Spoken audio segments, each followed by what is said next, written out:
Pagpuri dahil sa kabutihan ng Diyos. Sa lahat ng pagkakataon, si Yahweh ay aking pupurihin. Pagpupuri ko sa Kanya, hindi ko papatigilin. Aking pupurihin Kanyang mga gawa. Kayong naapi, makinig, matuwa. Ang kadakilaan niya ay ihayag at ang ngalan niya ay purihin ng lahat. Ang aking dalangin, dininig ng Diyos. Inalis niya sa akin ang lahat kong takot. Nagalak ang aping umasa sa Kanya, pagkat di nabigo ang pag-asa nila. Sa pagkakataong ito, makikita po natin sa ating mga screen ang ating mga prayer items. And I request everyone na narito po ay ihanda po natin ang ating puso't isip dahil sa pagkakataong ito, kakausapin po natin ang isang mabuting Diyos at makapangyarihan sa ating mga buhay.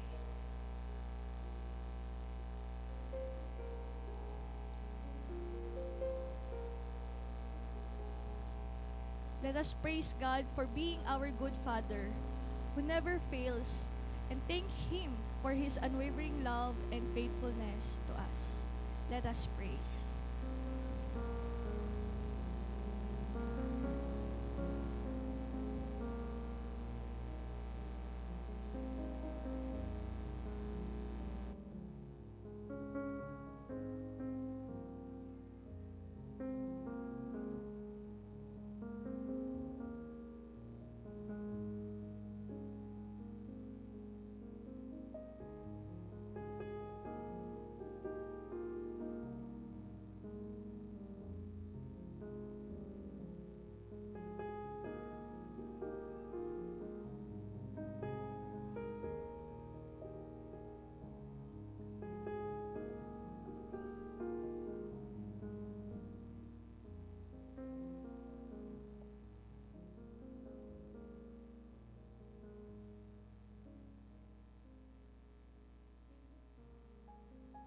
For our second prayer item, let us pray for the small group leaders of the Malasakit Ministry that they may be filled with wisdom, compassion, and love as they reach our and lead people to Jesus. Let us pray.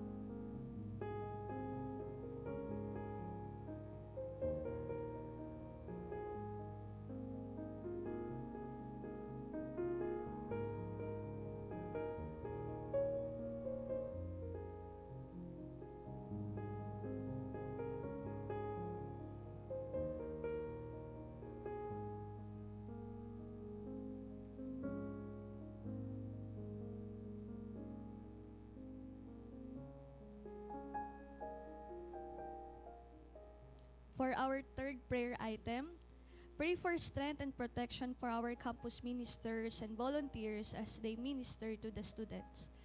Pray that they will be filled with joy as they minister to the student. Let us pray.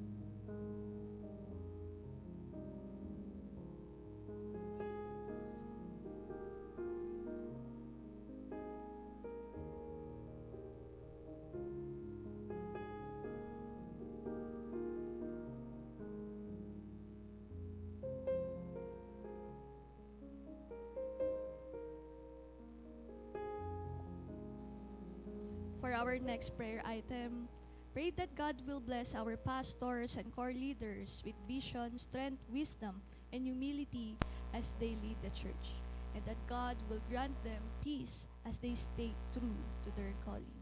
Let us pray.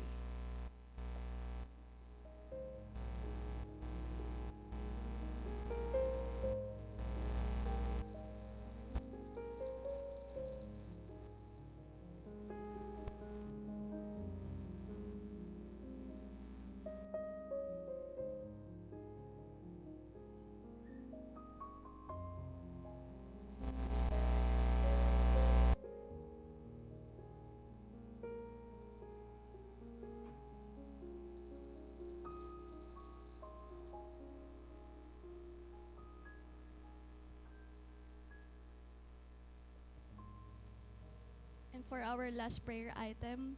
Pray that God's love and peace would overflow in our hearts, helping us to remain rooted in Him each day. Let us pray.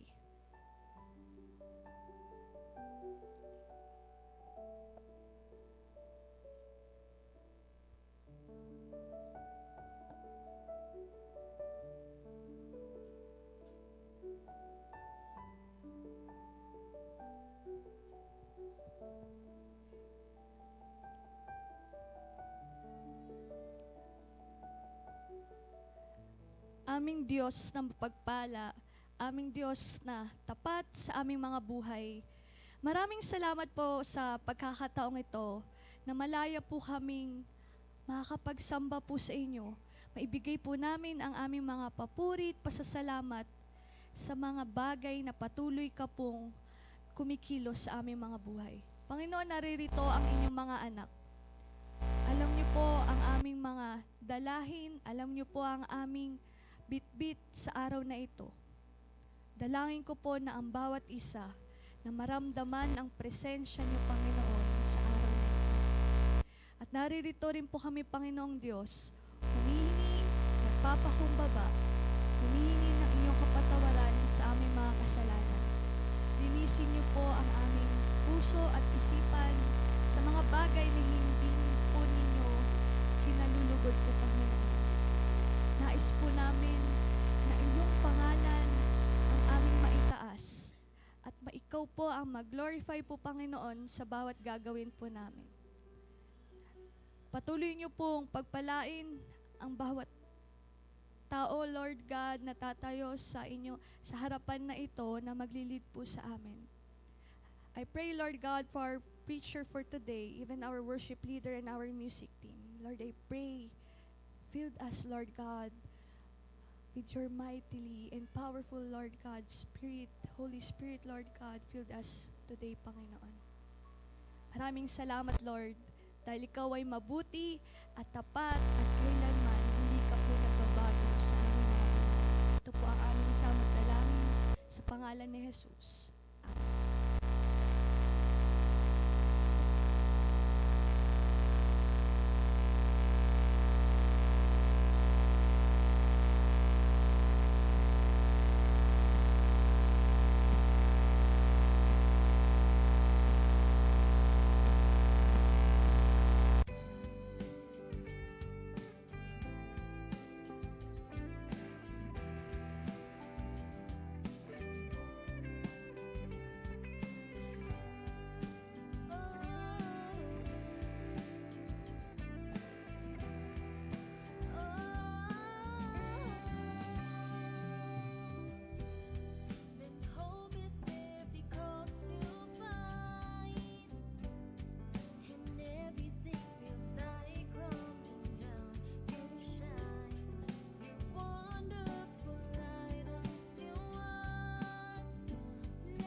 Good morning, Impact Church. Wow, we praise the Lord. Napakagandang araw po, tama po ba? Magsitayo po tayong lahat. And as we worship the Lord, as we praise the Lord, I am just in awe of how good God is, on how He is working to each and every one of us, and how He is moving inside this church. And we truly are thankful for each and every one of you, because each and every one of you is a testament of God's goodness, God's grace, God's love for us. And as we worship Him, may we remember all the things that He has done for us. Every door that He opened for us to enter in, to experience His love, His grace. We praise You, Father. We honor You, Lord. We glorify Your name, Lord.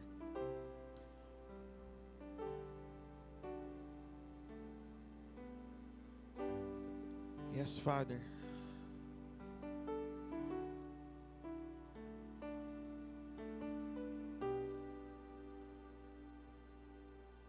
Yes, Lord.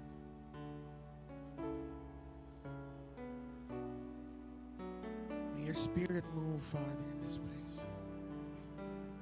Experience You like never before.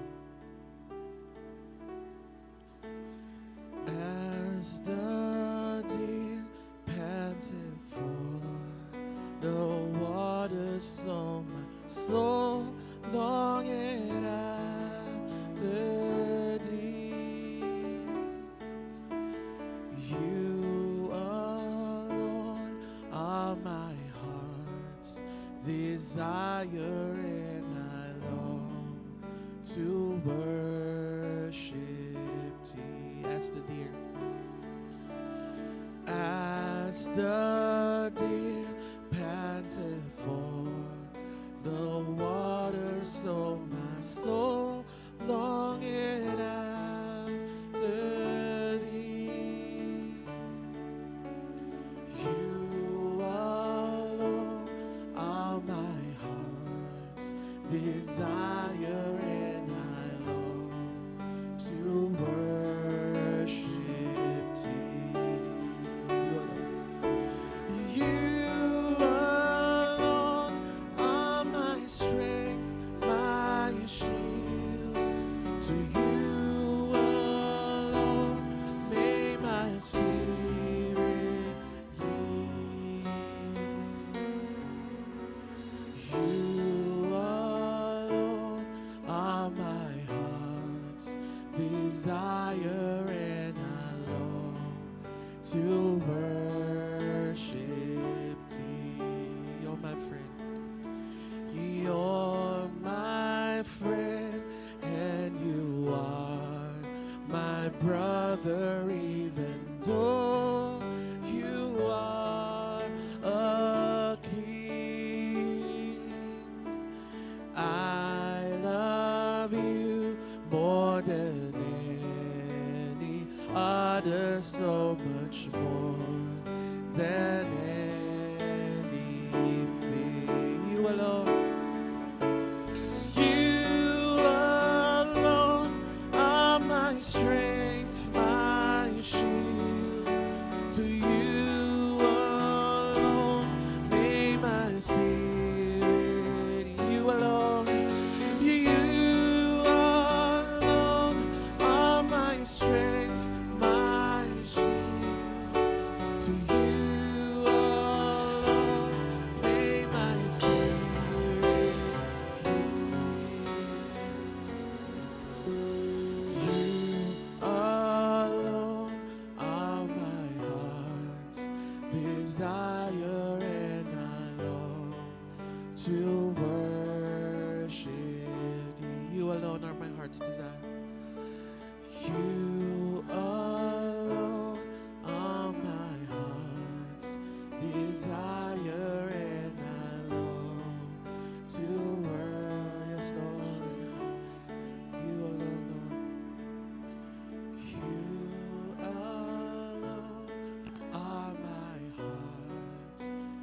desire and love to worship thee.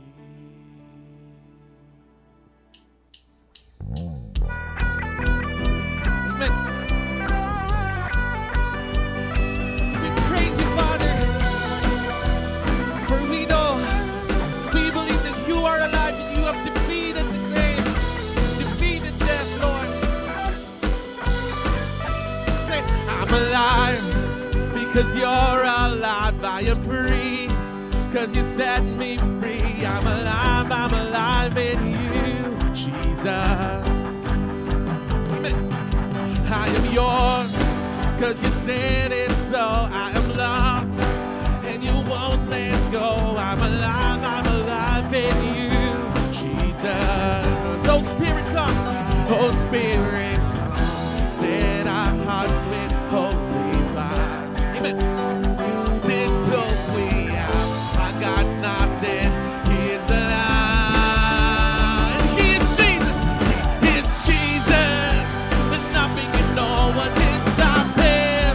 There's nothing as strong as our God is. We say, our God is alive. Oh,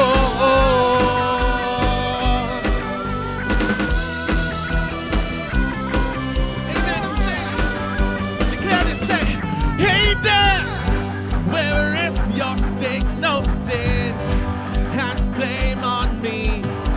I'm alive in you, Jesus.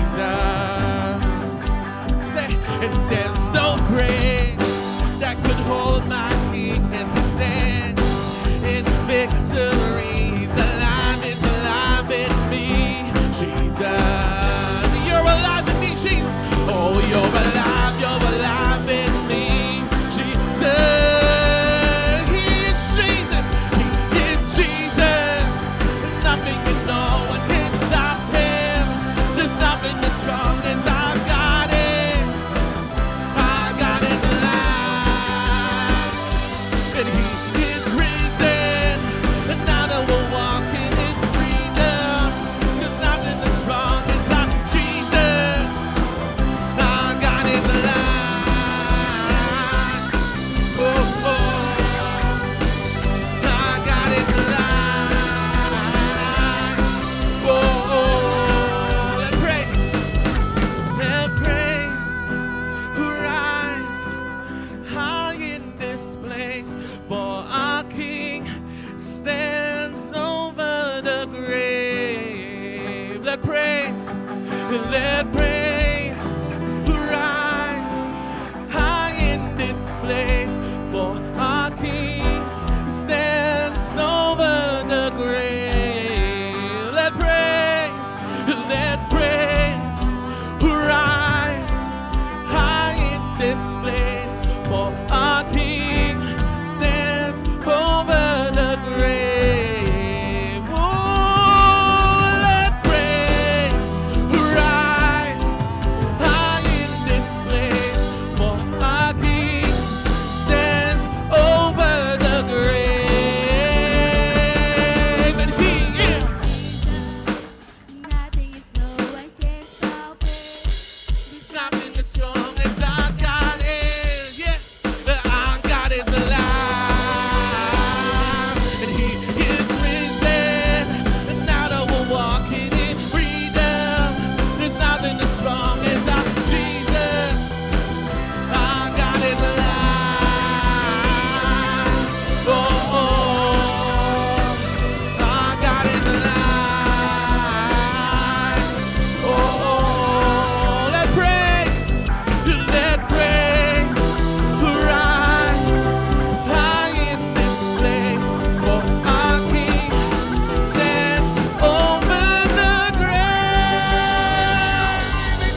Let praise be a weapon that conquers all anxiety. Let it rise. Let praise arise. Sing your name in the dark and it changes everything. Sing with all we are and claim your victory. Let it rise. Let praise arise. Let it rise. We'll see you break down every wall. We'll watch the giants fall. You cannot survive when we praise you. The God of breakthroughs on our side. Forever lift him high. With all creation, cry, God, we praise you. Oh, we praise you. Oh, let faith be a song that overcomes the raging sea. Let faith be a song that calms the storm inside of me. Let it rise. Let faith arise. Let it rise. Come on. We'll see you break down every wall. We'll watch the giants fall. You cannot survive when we praise you. The God of breakthroughs on our side. Forever lifted high. With all creation crying out, we praise you. Oh,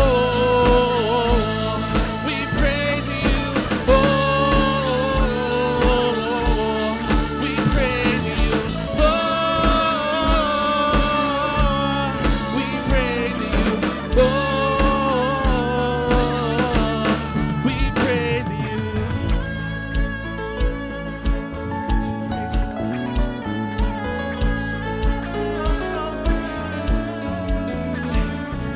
This is what living looks like. This is what freedom feels like. This is what heaven sounds like. We praise you. Well, come on, church, and sing it. This is what. This is what. This is what. We praise you. Let's sing it loud and say, this is what living looks like. This is what freedom feels like. This is what heaven sounds like. We praise you. We praise you.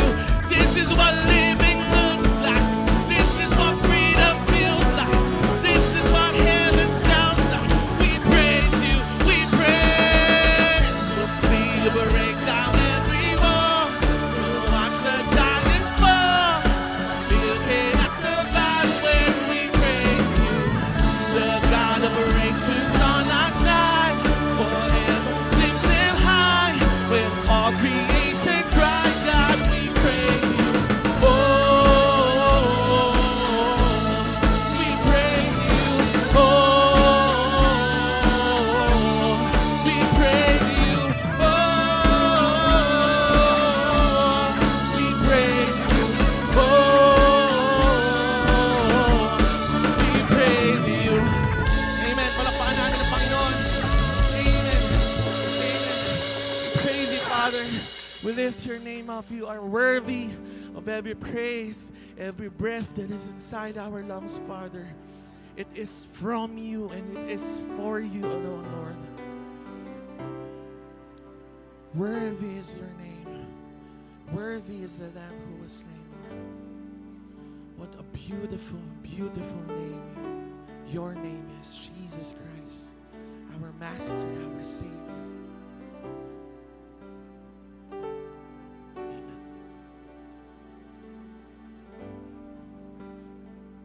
It was my cross you bore, so I can live in the freedom you died for.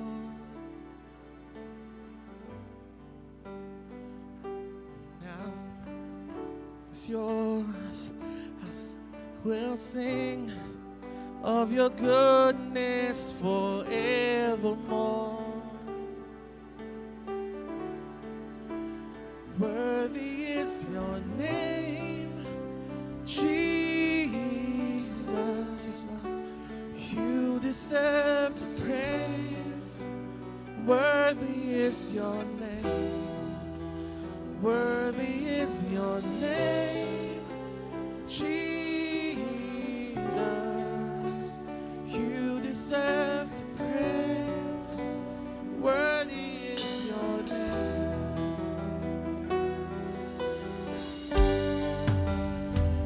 And now my shame is gone. I stand amazed in your love undeniable.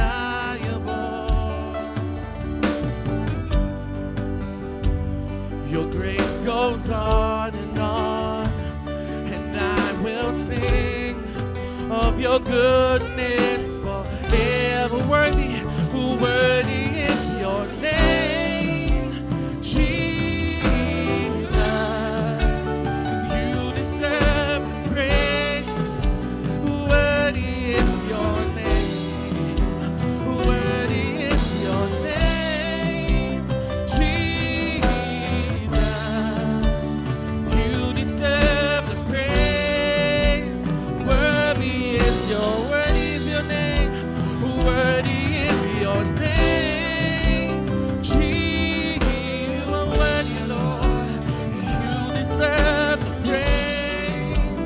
Worthy is your name. Worthy is your name, Lord Jesus. You deserve praise. Worthy is your name. Oh, you are worthy, Lord. Be exalted. Be exalted in this place, Lord.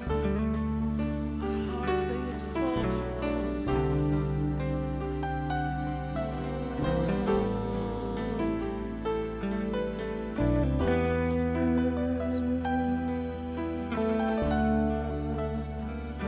and be exalted now in the heavens as your glory fills this place. You alone deserve our praise. You're the name above all names. Be exalted now in the heavens as your glory fills this place. You alone deserve our praise. You're the name above all names. And be exalted now in the heavens as your glory fills this place. You alone deserve our praise. You're the name above all names. And be exalted now in the heavens as your glory fills this place. You alone deserve our praise. You're the name. I'll be exalted in the heavens. Be exalted now in the heavens as your glory fills this place. You alone deserve our praise. You're the name above all names. And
nothing can stand against.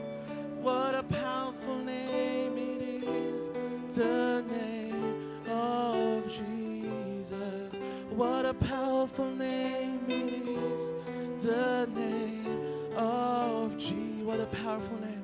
What a powerful name it is, the name of Jesus.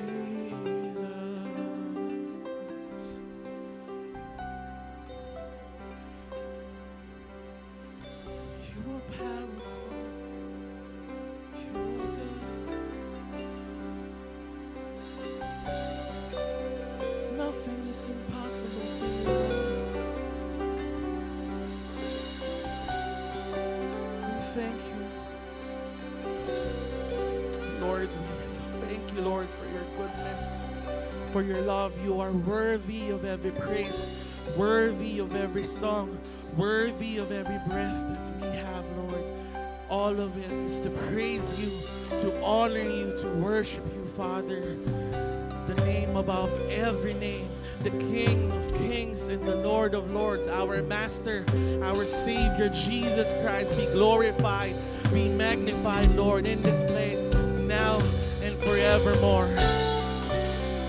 Praise you, Father, we glorify you. In Jesus' name we pray. Amen. Amen. Palakpakan po natin. Amen. Makaupo na po tayo.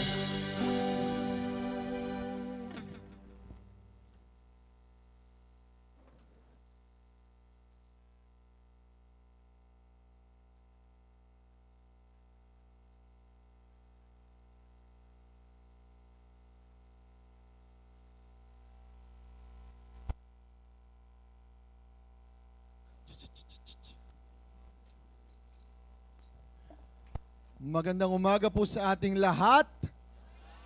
Wow, praise the Lord. Pwede bang ngitiin mo yung katabi mo at sabihin mo, good morning kapatid! Ayan nga naman, praise the Lord. As usual, tayo ay jam-pack sa ating simbahan. When we praise the Lord, that's a sign of God's goodness and growth sa atin.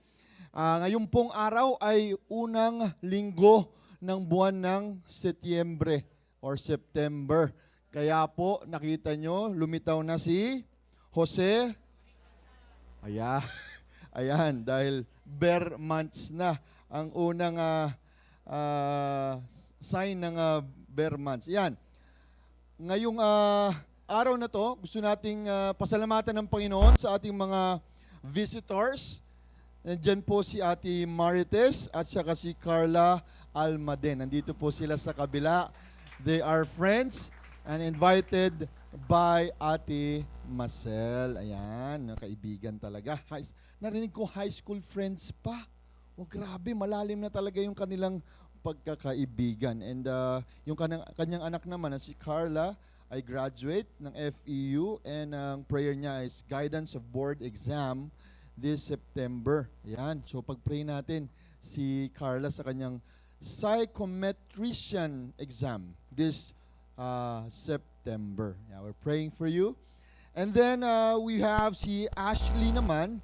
Si Ashley ay kamukha ni dalawa silang Ashley, no? Twins sila, twins. Yan, kapatid niya ni Ashley, si Ashley. At let's pray for her. Sabi niyang prayer request dito, academic, family, and good health. Welcome, Ashley. Gayun din naman, visitor natin ganun, si Ate Shoni. Yan, din si Ate Shoni sa kabilang side. Siya po ay kasama natin from Murphy, Cubao, na Malasakit Batch 4. Gayun din naman si Hannah. Yan, nandito si Hannah sa harap. Hannah, yan, na friend ni Renz. Yan, at in-invite niya this morning. Praise the Lord. At ang umabol, si Kimberly Mariano. Si Kimberly, nasa si Kimberly? Kimberly, nandiyan ba? Asan? Ayun, nasa likod. Hi, welcome Ma'am Kimberly. Nasa pinaka-likod ng Diamond Arcade. Si Ma'am. Oo, talagang sasakupin na natin yung Diamond Arcade dahil kulang na yung pwesto natin. We also like to acknowledge ang aming pastor, si Pastor Benji. Nandito po, kasama natin siya this morning. Okay, ang daddy ni Jam. And lahat ng ating mga kasama na nag-attend ngayon, meron pa. Kadarating lang. Si Pamela Bandilla. Pamela? Where's Pamela? Ayun, si Pamela. Hi, welcome sa Impact Church. We praise the Lord for your life. Yung lahat ng Malasakit Batch 4 na nag-attend din ngayon, taas nga ka ng kamay mga Malasakit. Ayun, nasa likod na, yan, napapalibutan, nandun sa, yan. Praise the Lord. Alam nyo, nakaka-start lang namin nung August 30, tapos yung E-Road started yesterday. Kasi 125 po ang nire-reach natin sa Malasakit. 25 sa Kogyo, 100 dito sa within Impact Church Cubao. At kasi yung mga kasama po natin dito, they decided na okay, mag-church kami. Praise the Lord. Gusto nila makita kung paano mag-church with us. Ganyan din naman, mayroon tayong mga nasa basketball outreach. Lahat ng nasa basketball, taas kamay. Basketball natin. Ayan, marami-rami yan. Oo, alam nyo kung bakit? 180 players meron tayo sa basketball. Ganun po karami yan, 180. Okay? At syempre, meron din mga galing sa campus. Mga in-invite na galing campus. Si Carl lang. Okay, mga nasa campus kasi every week din po tayo ay nagpupunta sa ating mga campuses. And praise the Lord, at nandito po tayong lahat. We will worship the Lord. Amen? We will get to know the Lord more. Amen? And we will live out the word of Jesus. Amen. Praise the Lord. Happy birthday po. Itong mga magdiriwang ng birthday, kitang-kita sa mukha. Okay. Jeyus. Nasaan si Jeyus? Wala pa si Jeyus. Ayun, Jeyus. Parang kadarating mo lang pero happy birthday, Jeyus. Kanina pa? Okay, Jeyus and si Ruwen. Si Ruwen. Parang artistahin si Ruwen sa picture niya. Mamaya pa siya darating, si Ruwen. Ngayon din naman birthday sa September 12 ni Ate Eloisa Zarco. Ate Eloisa, happy birthday. At kasabay niya nag-birthday si Criza. Si Criza nasa likod. Okay. Balasbas. At ngayon din naman si Herbert Alberto. Wala yata si Herbert ngayon. Nandito ba si Herbert? Wala. Okay, Herbert.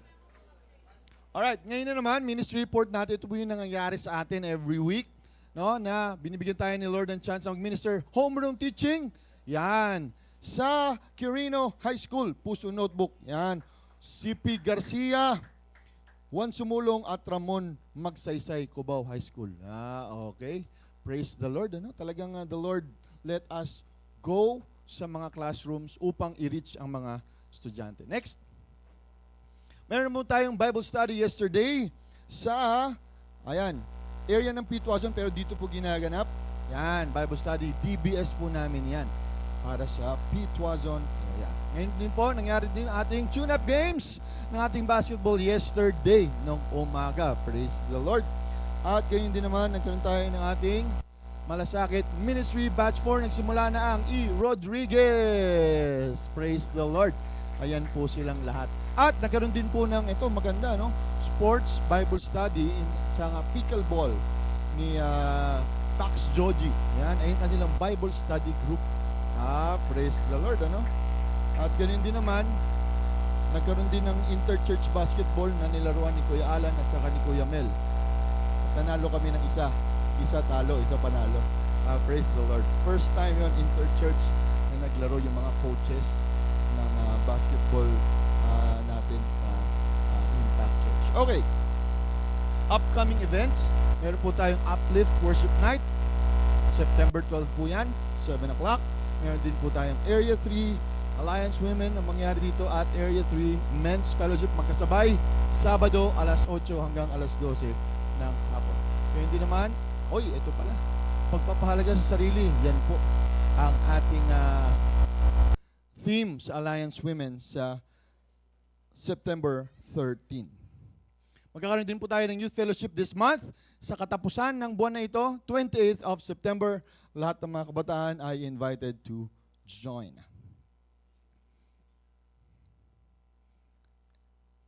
At ang sabi po sa 1 Corinthians 13 verse 2, makinig ko na kayo mamaya na yung kwentuhan. 1 Corinthians 13 verse 3 pala, if I give all that I have, kung ibigay mo daw lahat ng meron ka, pati pato, bahay mo, lahat, but have not love, wala ka namang pagmamahal, I gain nothing. Wala ka daw nag-gain. Pag doon. Kaya po pag tayo ay nagbigay sa Panginoon, it should be out of love. Out of love for Him. At dapat meron din tayong pagmamahal sa ating mga kapwa. Kaya po sa ating pagbibigay ngayong umagang ito, ating alalahanin ang ating pagmamahal sa Panginoon. His greatest commandment is what? Love the Lord your God with all your heart, your soul, your mind, your strength. And love your neighbor as you love yourself. Tayo po ay manalangin. Panginoon, salamat po sa umagang ito. Gabayin mo kami sa aming pananambahan sa iyo. We pray, O God, that we be sensitive to the leading of your Spirit today and your message, your word, Panginoon. Focus on you only. You alone, Panginoon. At sa aming pagbibigay, lahat ng aming ginagawa, Panginoon, our motivation should be out of our love for you. We thank you for everyone who's here. We thank you, Lord, that we can worship you freely in this place. We praise you and honor you in Jesus' name. Amen. Mga kapatid, tayo ang magbigay sa ating Panginoon.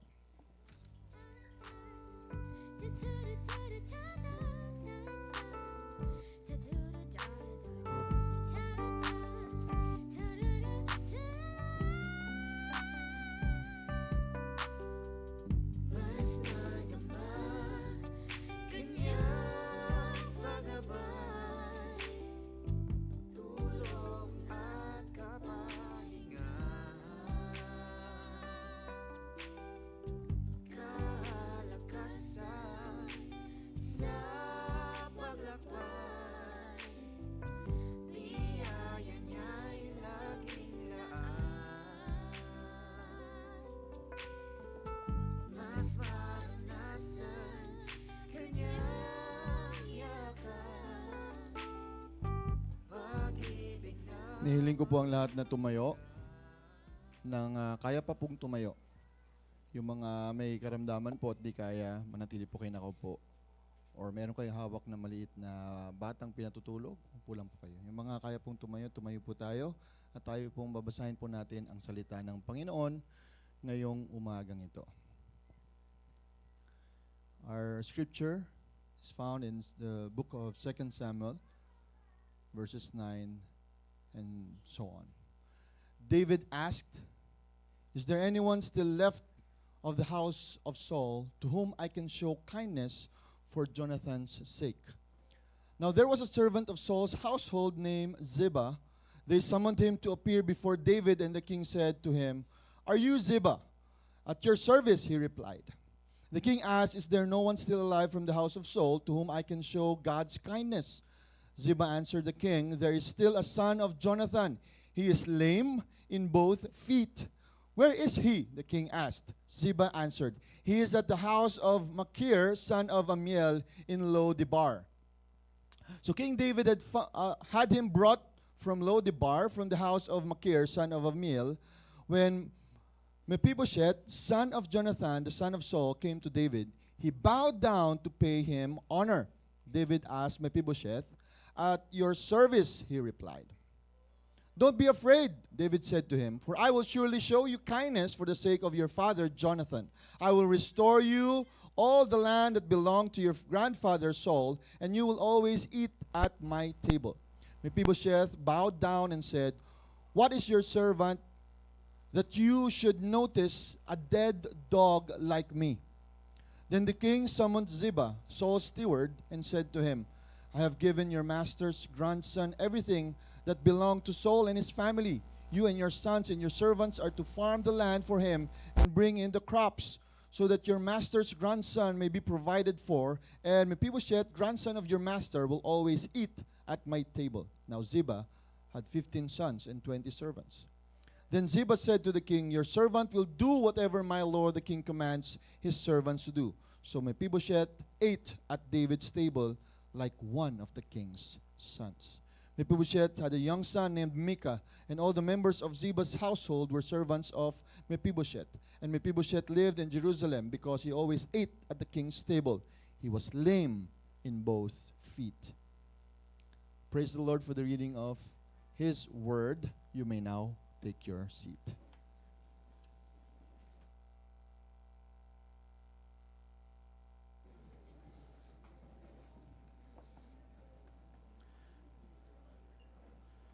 Morning everyone. Magandang umaga po. Before we dig into God's Word, let's pray. Lord, we come to you knowing that you are our great healer.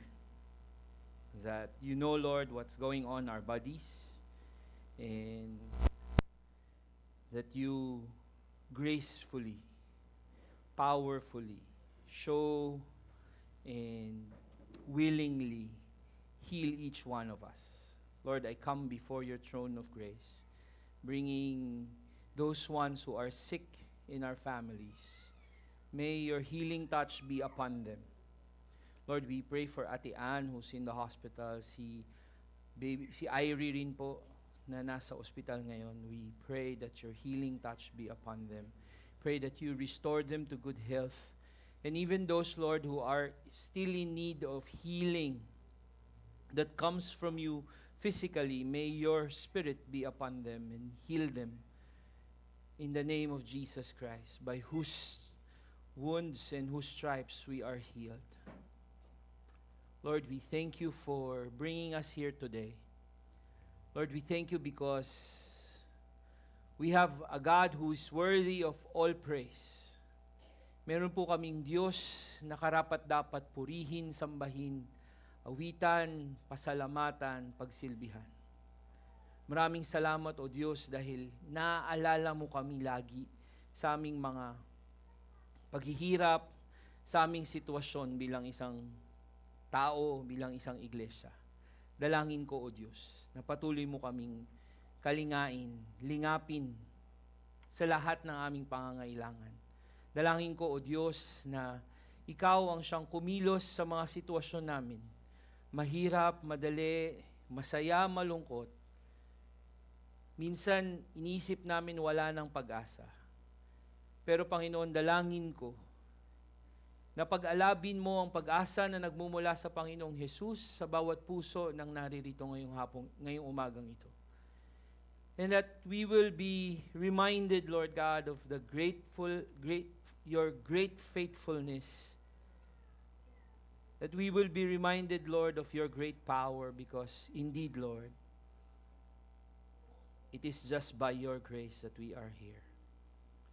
Lord, we pray for the church as we continue to seek out the lost through the basketball ministry, through the Malasakit ministry. We desire to plant churches, Father. We pray that you be with us, empower the pastors, the ministries, Malasakit Center coordinators, the small group leaders and their apprentices, Lord God. May your Spirit be upon them.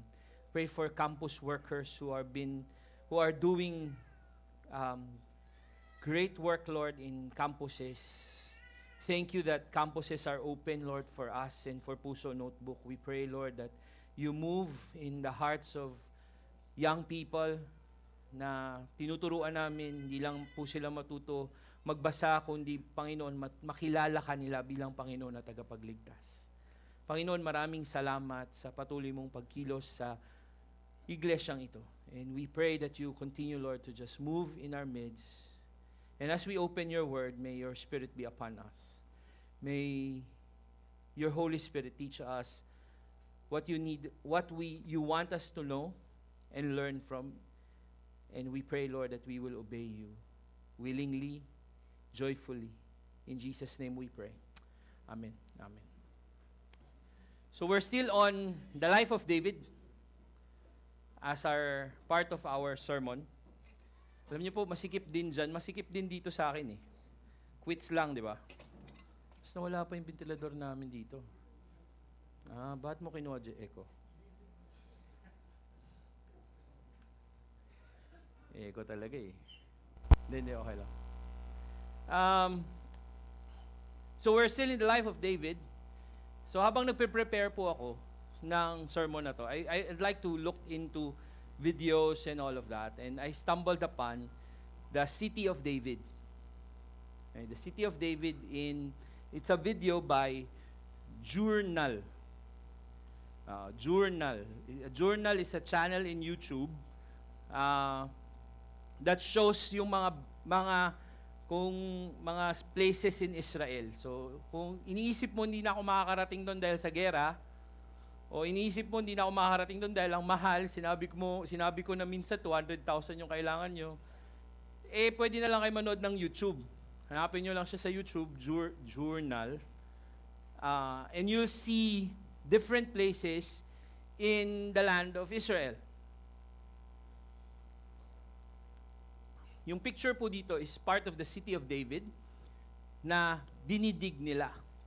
Okay?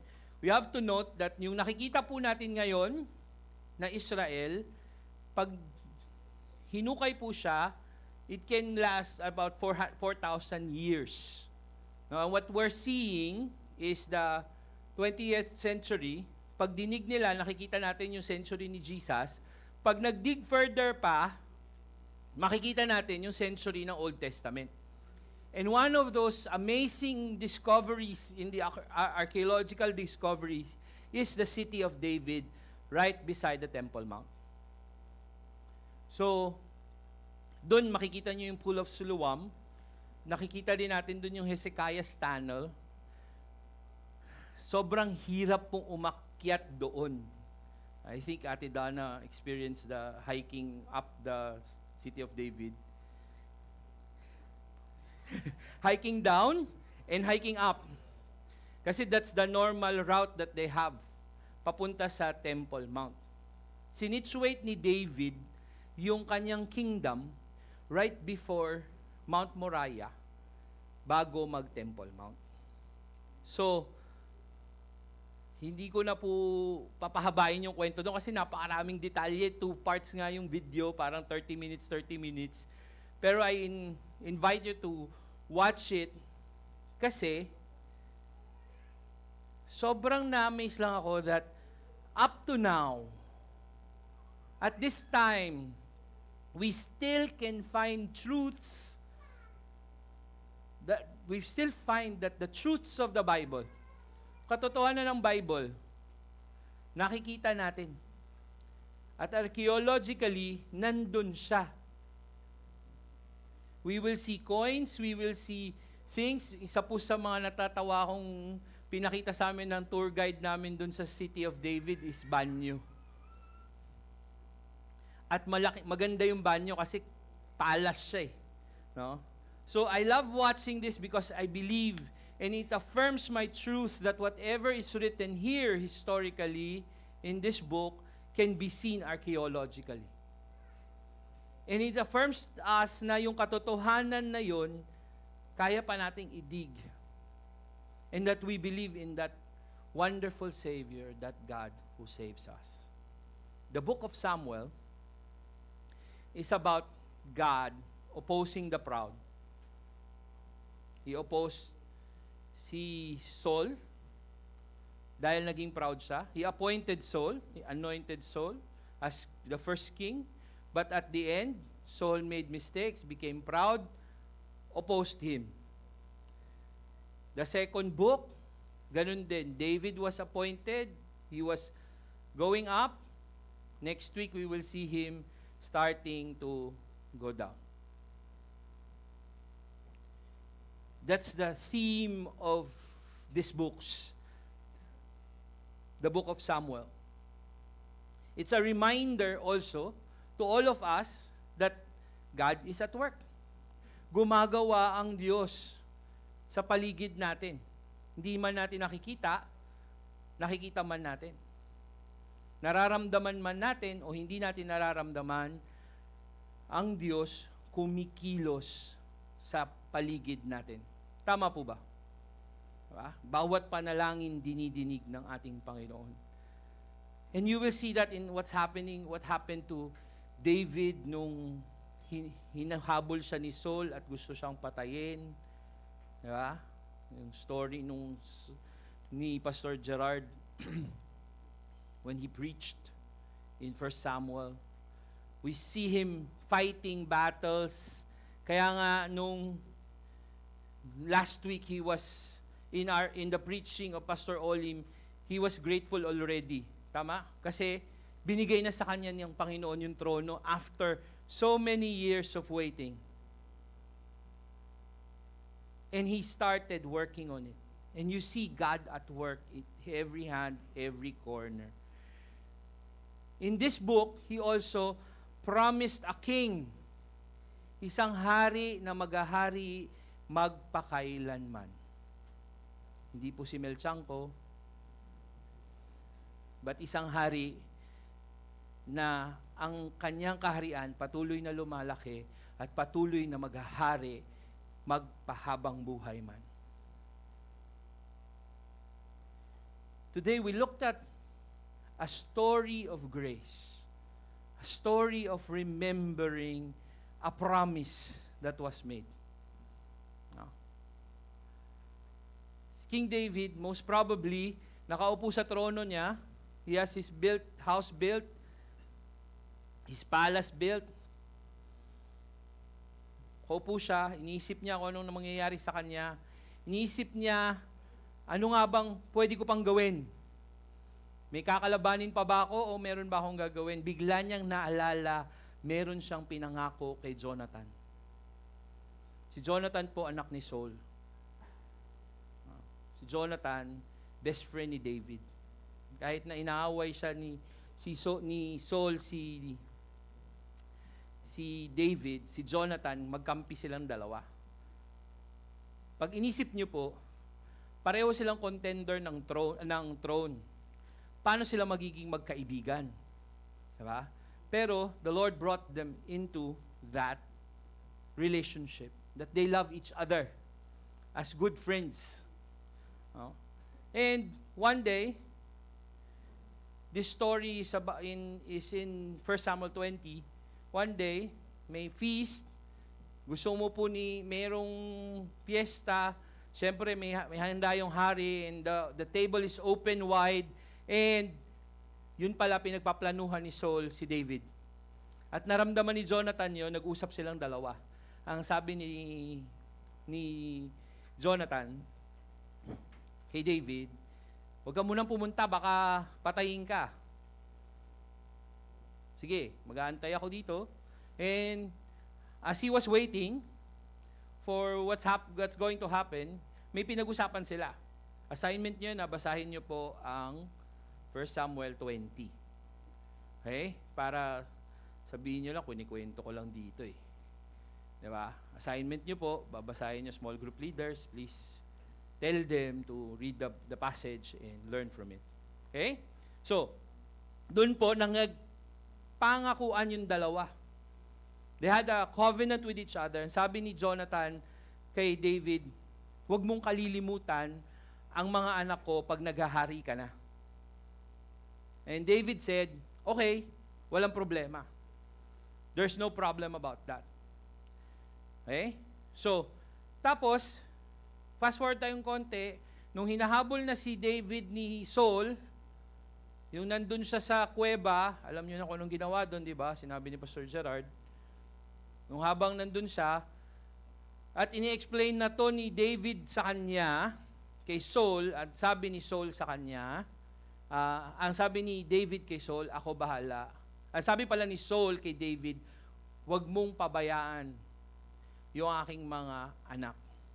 Show them the Lord's kindness. That's the phrase.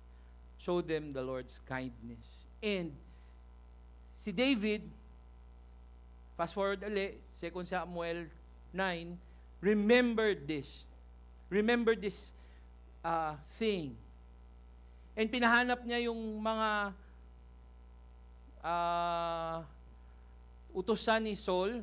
Tinanong kung meron pa bang anak si Jonathan, meron pa bang naiiwanan sa lineage ni Saul. Ang sabi ni Sheba, meron pa po. Most probably, tinago talaga tong si Mephibosheth. Tagal kong minememorize yung pangalan na yun eh. Okay? Ilang beses kong pinaulit-ulit, baka mamaya ano masabi ko dito eh. So, tinago si Mephibosheth, Seth. Kasi, bakit? Hindi siya makalakad eh. Lame siya, pilay siya. How could be a next king, next in line, be seen that way? Alam niyo po ba sa Great Britain, tinatago nila yung mga May mga stories napanood ko yun sa The Crown May tinago silang mga pinsan ni Queen Elizabeth na may Down syndrome and all of that. So ito, tinago din. Napakahirap. In fact, tinago siya sa isang place na hindi alam ng kaharian. Denma, something like that. Okay?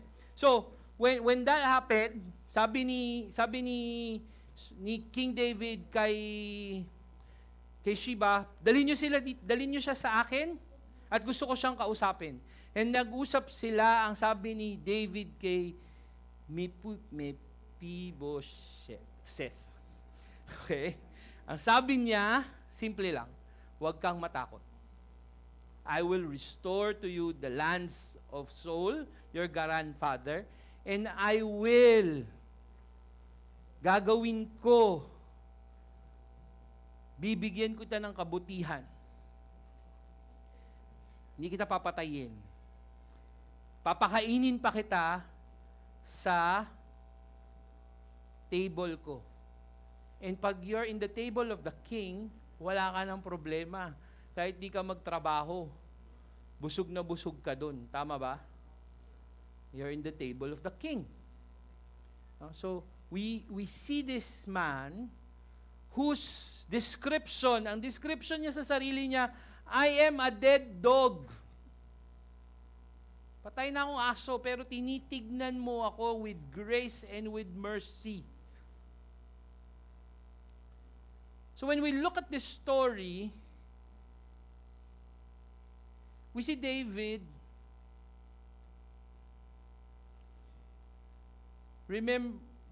remembered his promise, but ayaw mag-on. His promise to Jonathan, and actually his promise also to Saul. Dalawa Hindi lang si Jonathan yung pinagpramisan niya, yun lang yung medyo sikat, pero si Saul din, prinamisan niya. And you know, sabi po ng researchers, this is about 10 to 20 years already na pinangako ni David, I will show great mercy. Basahin ko po yung sinabi ni Jonathan. But if my father intends to harm you, may the Lord deal with Jonathan and be ever so severely if I do not let you know and send you away in peace. May the Lord be with you as He has been with my father. But ito yung request ni Jonathan, but show me unfailing kindness like the Lord's kindness as long as I live, so that I may not be killed. And do not ever cut off your kindness from my family, not even when the Lord has cut off every one of David's enemies from the face of the earth. Alam ni Jonathan na posible mawala siya. Kasi alam ni Jonathan that all the enemies of David, the Lord will take care of. Took care of Jonathan, he took care of all these Amalekites and all of these kings. And ang sabi ni Jonathan, David, pag hari ka na, huwag mong kalilimutan ako, bigyan mo ako ng kindness. Ganun din, huwag mong kalilimutan. Show the Lord's kindness to my offspring. And David said, I will not forget you. So he remembered. Kayo po ba? May mga pangako po ba kayo na nalimutan nyo nang gawin?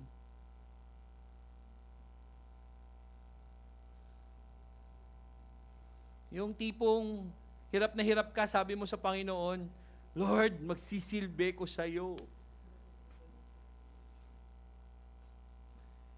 Lord, i-grant mo lang to.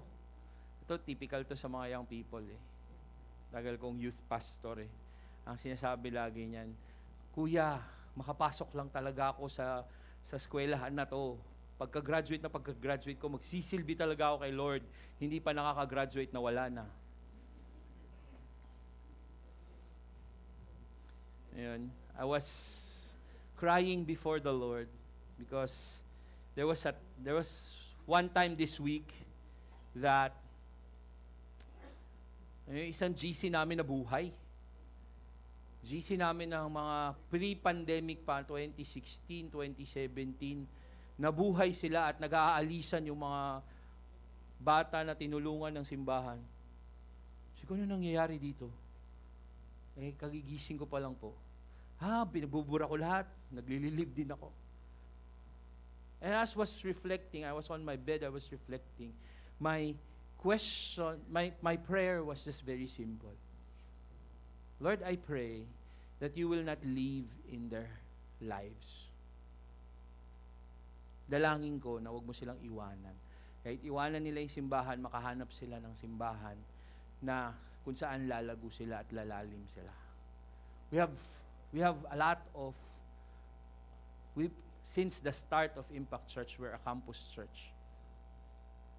So we have a lot of young people really growing and becoming professionals. We have seen that already. And some of them really left. Some of them because of the pandemic, some of them because of problems, misunderstandings. But ang dalangin ko, that the Lord will remember them as well. And I pray that they would remember God as well. No? Kasi minsan, mahirap yan eh. Mahirap yung promise natin sa Panginoon. Alam niyo po, nung bata ako, nag-promise ako sa Diyos. Sabi ko, pag tinatanong ako lagi ng mga tao, anong gusto ko paglaki ko, ang sasabihin ko, gusto kong maging doktor at maging pastor. Doktor kasi parang masaya lang tignan. Tapos nung nag-aaral na po ako ngayon ng doctorate, ito lang, ko hindi para sa akin to, ayoko na yan. Hindi ko kayang ginagawa ni Kuya Jason sa ni Ate Dana nagsusulat at nagbabasa ng napakarami. Trabaho na lang ako. You get to appreciate their work and their ministry also. Tapos, nung graduate ako ng college, after ko mag-hotel and restaurant management, pinaalala sa akin ni Lord yung pangako kong yun. And kahit po galit na galit yung nanay ko, kasi gusto niya nasa Manila Diamond Hotel ako, napunta po ako sa Alliance Biblical Seminary, doon ako nagtrabaho. See, there are promises to the Lord that we have made. What I want you to think about is what are those? Ano yung mga bagay na yon? At ano pa yung hindi nyo natutupad? Baka this is the time that you need to do that. Baka this is the time that you need to remember something that you promised. Kasi, I believe, the Holy Spirit was the one who placed in remembrance kay David, o nga no, meron nga pala akong pinangako. Kay Jonathan na kaibigan ko, napapakita ko ang kabutihan ng Diyos sa kanyang pamilya.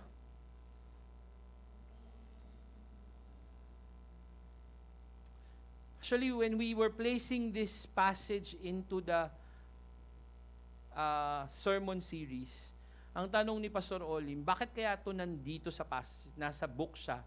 Bakit siya pinakita? Bakit siya importante? Later on, I'll tell that what I discovered about this passage. No? You see, David remembered, but he also intentionally fulfilled the promise that he made.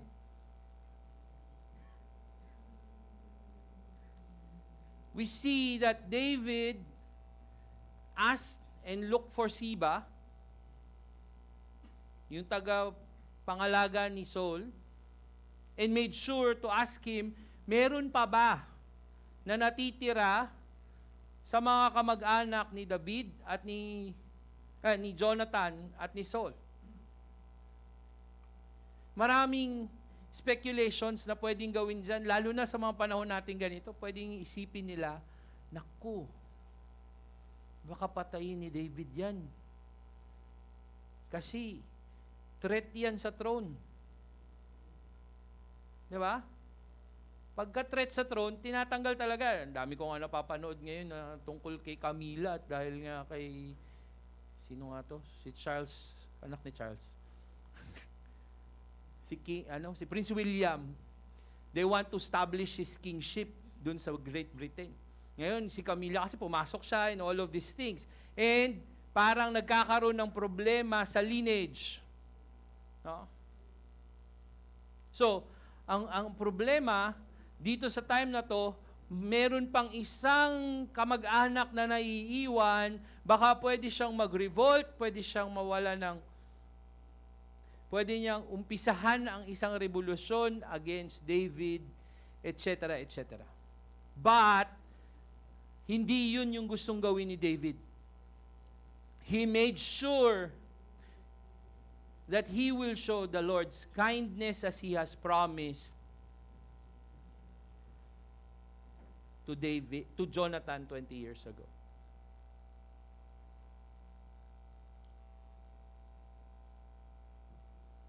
He showed that. Pinakita niya. Pinahanap niya sa isang lugar na hindi nila alam. Pinapunta niya sa Jerusalem. Sa Zion, sa harap niya. Kinausap niya. Sinabi niya, huwag kang matakot. Ibibigay ko sa iyo ang parte ng lupa ni Saul. Dahil sa iyo yan. Inutusan niya pa si Sheba, ikaw, kayo, ng mga anak mo, ng mga servants mo, paglaguin nyo yung land, isakan nyo, lahat ng proceeds na mapupunta sa anak ni Saul. And the response of Mephibosheth, na naman ako,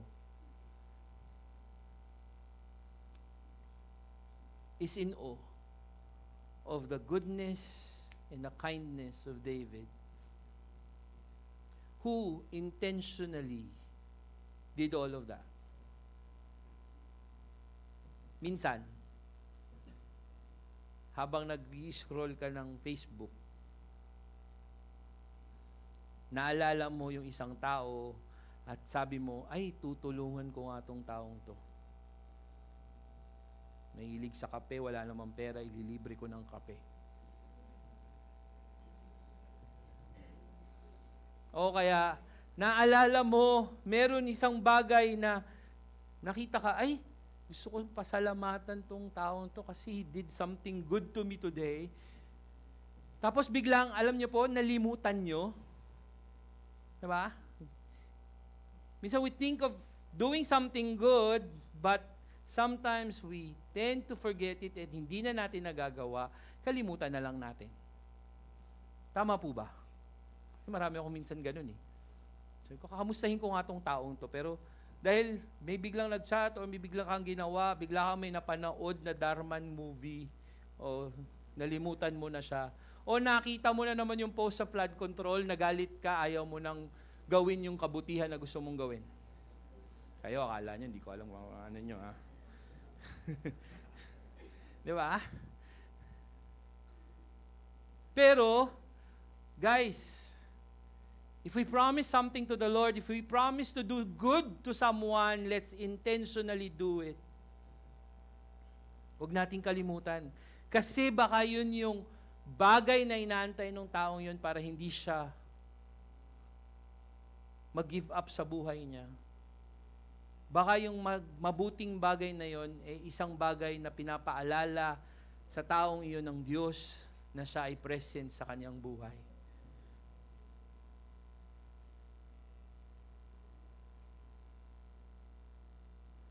Huwag nating kalimutan na ipakita ang kabutihan ng Diyos sa mga taong nakapaligid sa atin sa araw-araw ng ating buhay.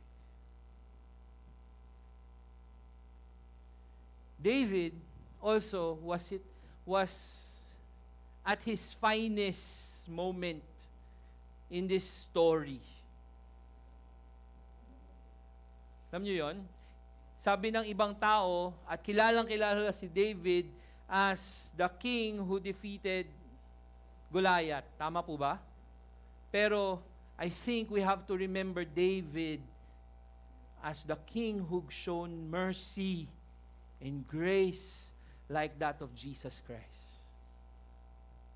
Wala na siyang dapat pakialam eh. Dun sa anak ni Saul, anak ni Jonathan, huwag ko nang sabihin, magkakamali na naman ako eh. Diba? Wala na, pwede na eh.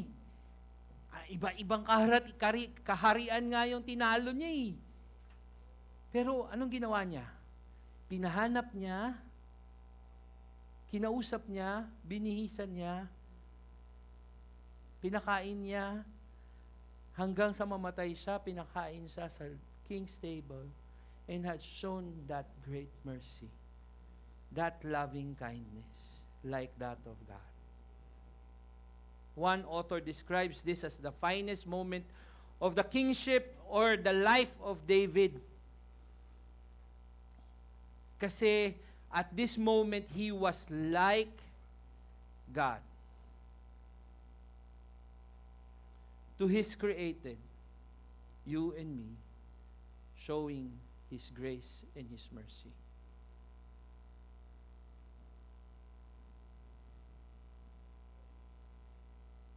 David restored him to the place where he should be, the same table as the king.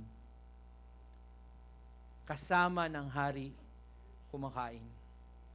Look back, parallel to the story of Jonathan and David, when King Saul knew about David, and galit na galit siya kay David, gusto niyang patayin. Iniimbitan niya sa table niya para patayin. Diba? Pero dito, makikita po natin si David. Inimbitan niya si Mephibosheth. Tama na. Para pakainin, buhayin, maging hari. Maging anak ng isang hari katulad niya. Nakita niyo po yung loving kindness ng Panginoon doon? Did you see God's loving kindness in that act of mercy, in that grace in action by David?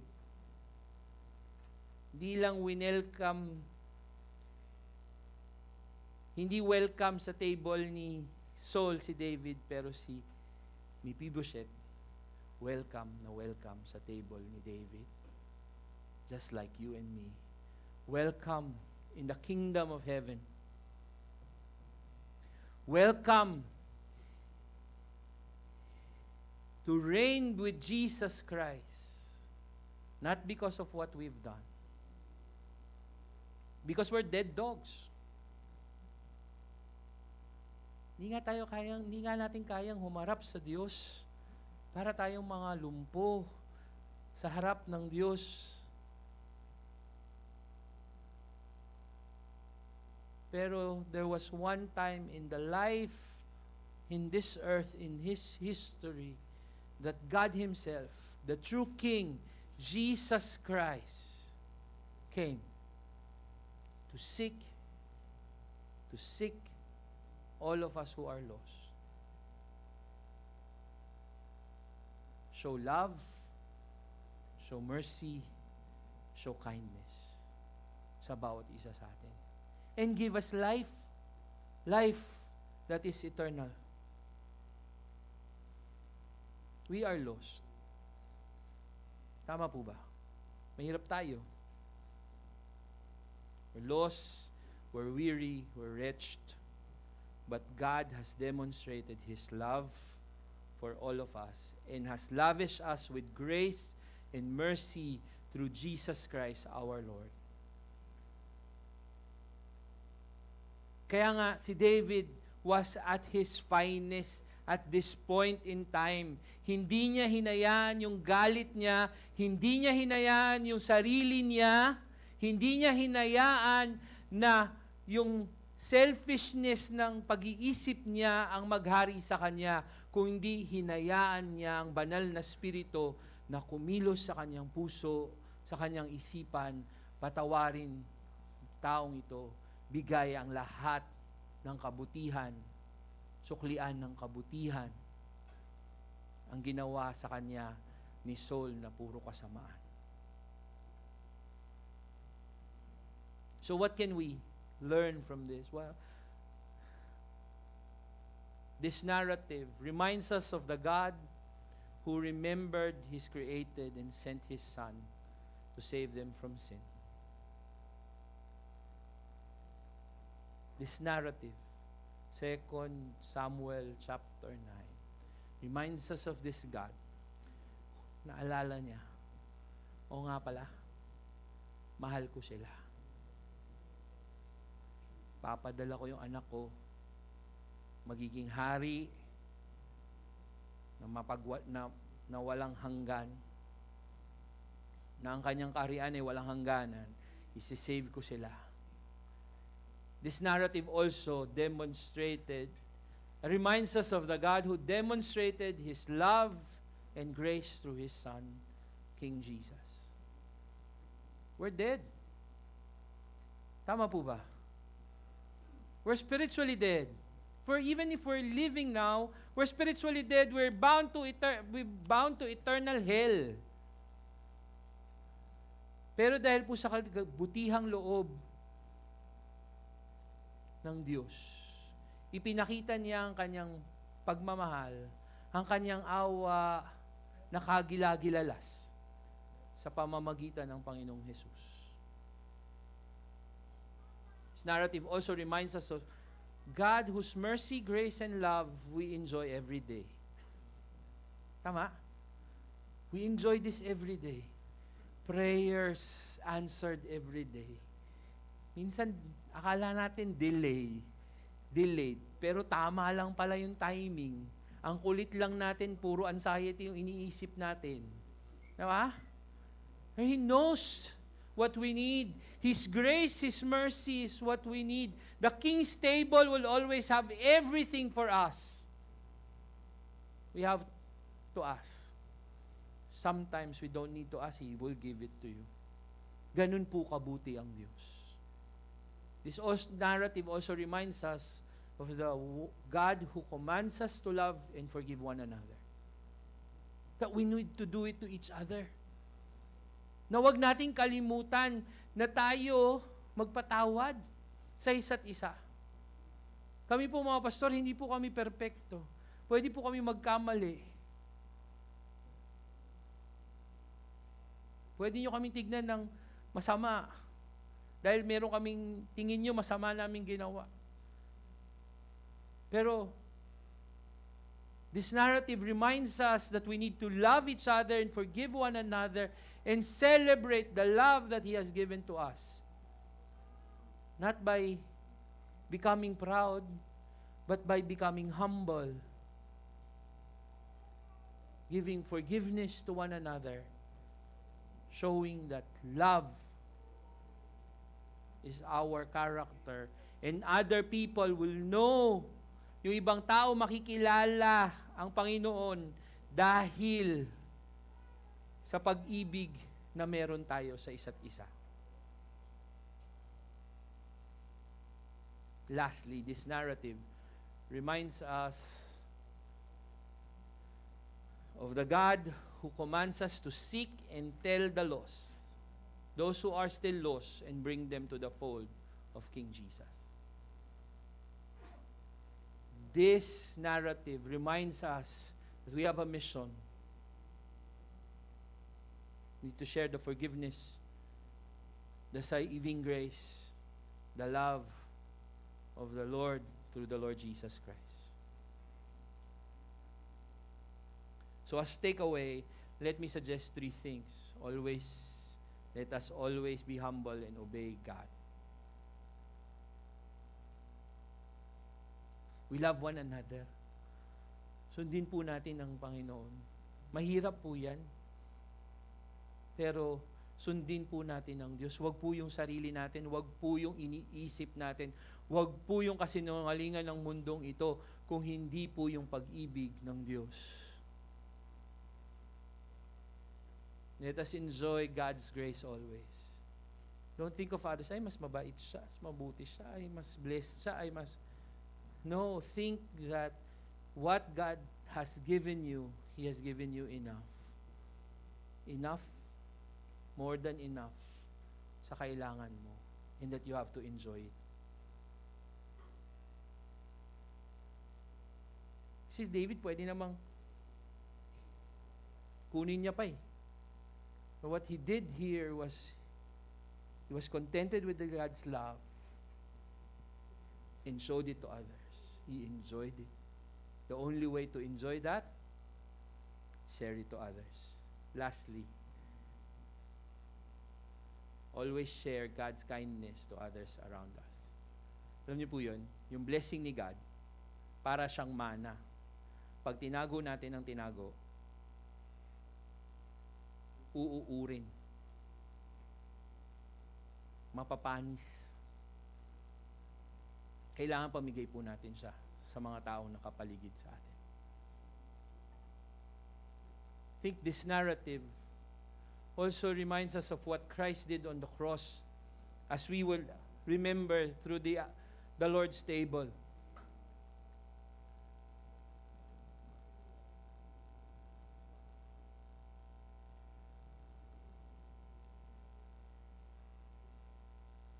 We're wretched. We're lost. We're dead. Tama po ba? But one day, one king, king of the universe, came into this world as a baby born in a manger,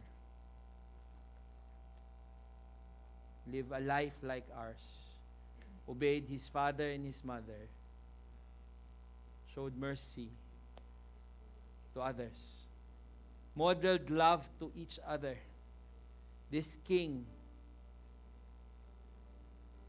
suffered, betrayed,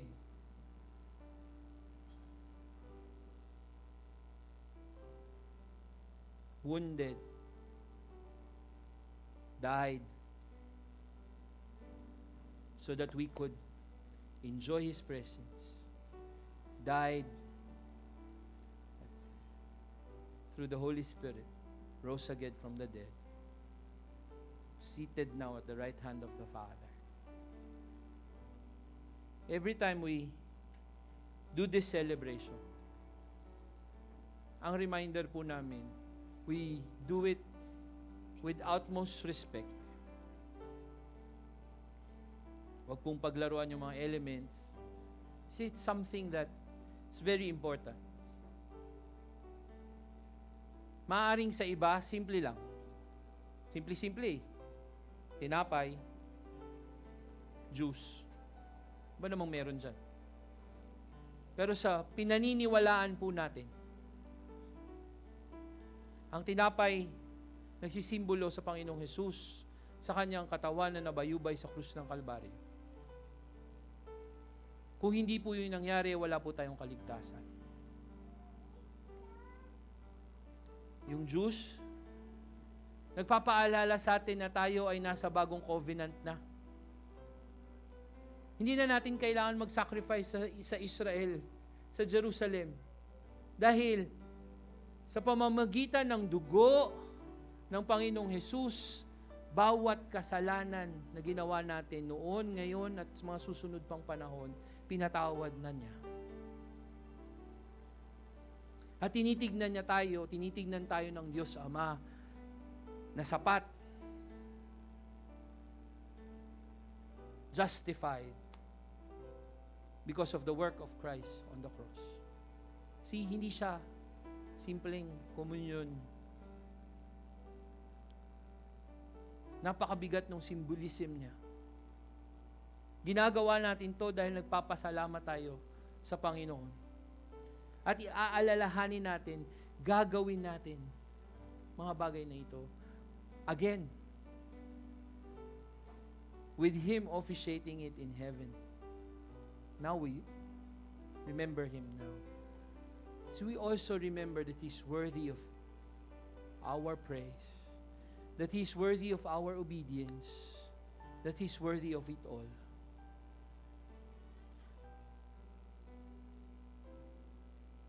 Sabi rin po ni Apostol Pablo na dapat bawat isa sa atin, siya sa atin ang ating mga isipan, ang ating puso, ang ating damdamin.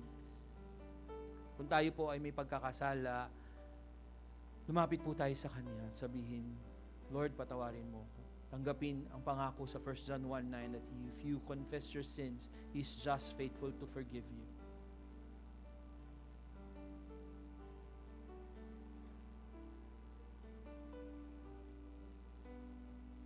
I'll let you, bawat isa po sa inyo, manalangin, kausapin ng Diyos. Make it right before the Lord. So that you will receive blessings from God.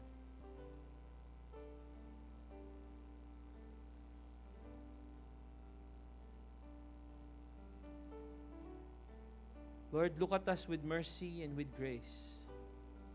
As we celebrate and remember the Lord Jesus Christ through these elements, we pray, Father, that we will declare your worthiness, na ikaw po ay karapat-dapat purihin, sambahin, sundin sa araw-araw ng aming buhay.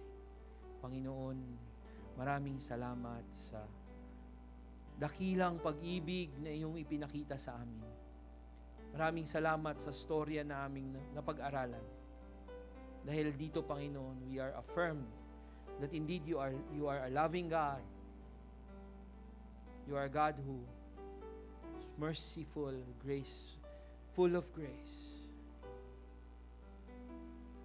May you be with us as we celebrate. Bless the elements, bless us as well. We give you praise in Jesus' name. Amen. We will distribute po the elements. Hawakan niyo po ito, huwag niyo pong paglaruan. Lalo na po dun sa mga kabataan. Sabay-sabay po tayong kakain at iinom sa saro.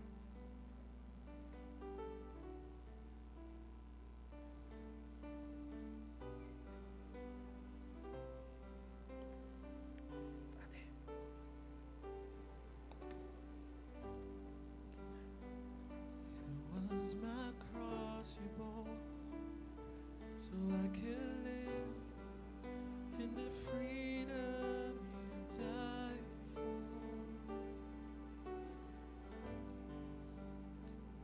And now my life is yours, and I will sing of your goodness forevermore.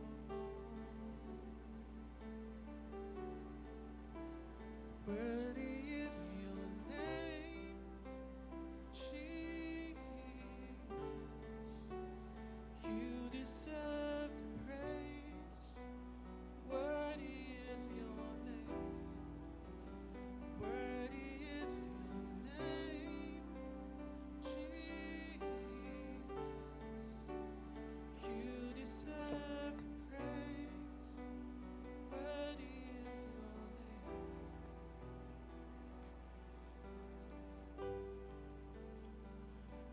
Now my shame is gone. I stand amazed in your love undeniable.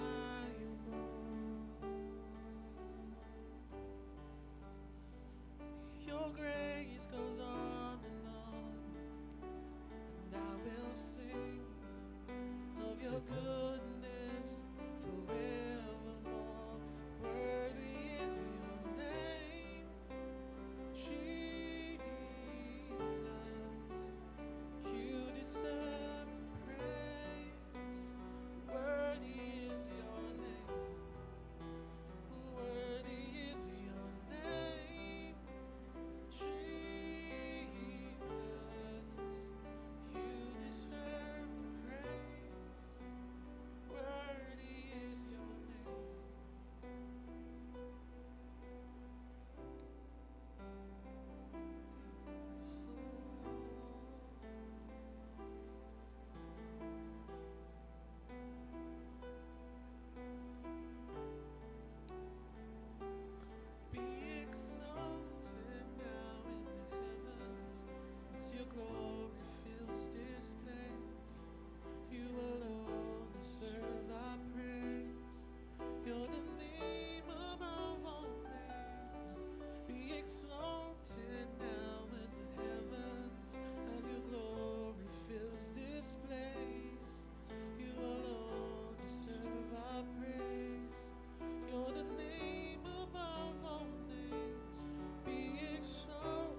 Worthy is your name, Jesus. You deserve the praise. Worthy is your name.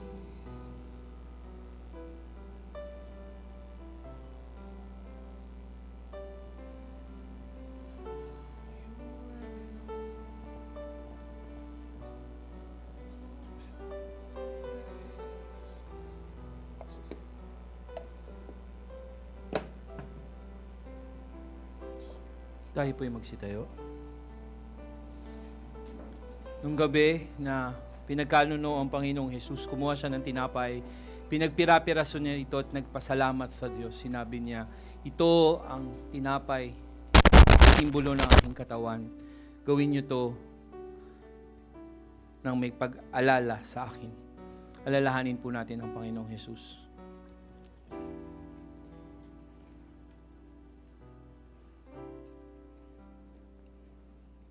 In the same way, after the supper, took the cup that's saved for the Messiah, declaring that He indeed is the Messiah. He said, gave thanks to the Father, said to His disciples, this is the cup of the new covenant in my blood. Do this in memory of me. Let's remember the Lord Jesus Christ, our Savior. For whenever we eat of the bread and drink of the cup, we proclaim the Lord's suffering, His death, His resurrection, but more so, He is coming again for all of us. And we will rejoice in heaven together with the rest of the saints. Let's thank the Lord all together. Father, we thank You for who You are. We thank You for moving in our lives. We thank You that You are loving, that You are kind, that You are merciful. Maraming salamat, Panginoon, sapagkat tunay ang Iyong pag-ibig sa bawat isa sa amin. Maraming salamat, O Diyos, sapagkat yung pag-ibig Mo hindi nagmamaliw. Yung pag-ibig Mo, napakalalim. Maraming salamat dahil inaalala Mo kami sa araw-araw ng buhay.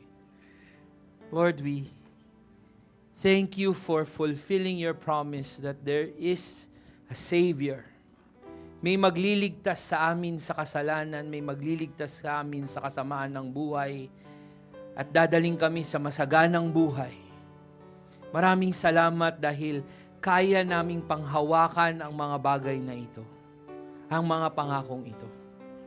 Diyos, dalangin po namin na sa aming pagharap namin sa panibagong linggo, maalala namin ang pag-ibig na nagmumula sa iyo.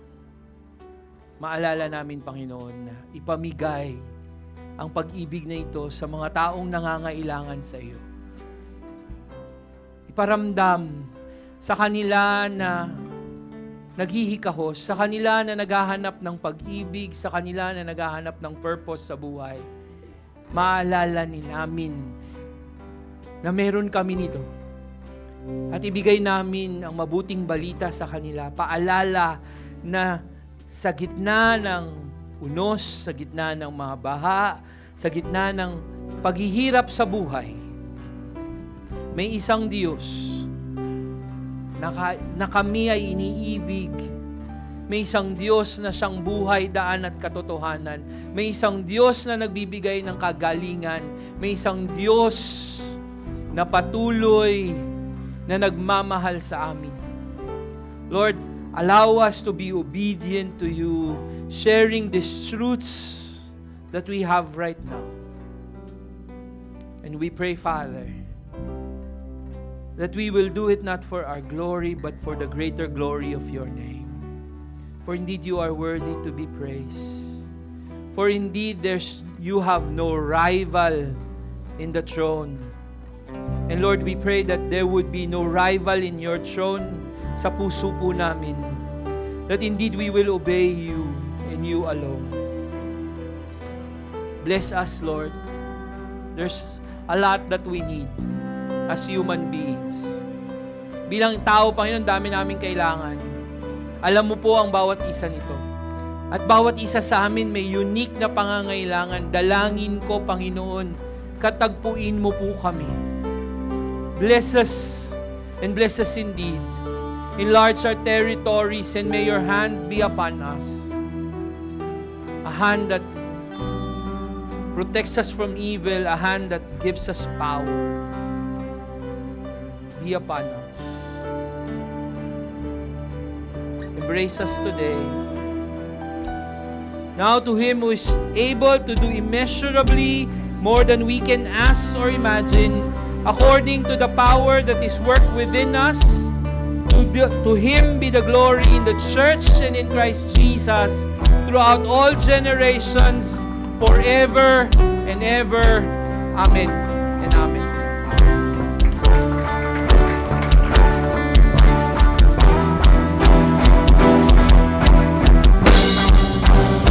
Death could not hold, built so before you, silence the voice of sin and grave. The heavens are rolling, the praise of your glory, for you are raised to life again. You have no rival, you have no equal, now and forever, God, you reign. Yours is the kingdom, yours is the glory, yours is the name above all names. What a powerful name it is, what a powerful name it is, the name of Jesus Christ, my King. What a powerful name it is, nothing can stand against. What a powerful name it is, the name of Jesus. What a powerful name it is, the name of Jesus. What a powerful name it is, the name of Jesus. Good morning, Impact Church. Tayo po ay magpalain ng Panginoon. God bless everyone. Ingat po tayo.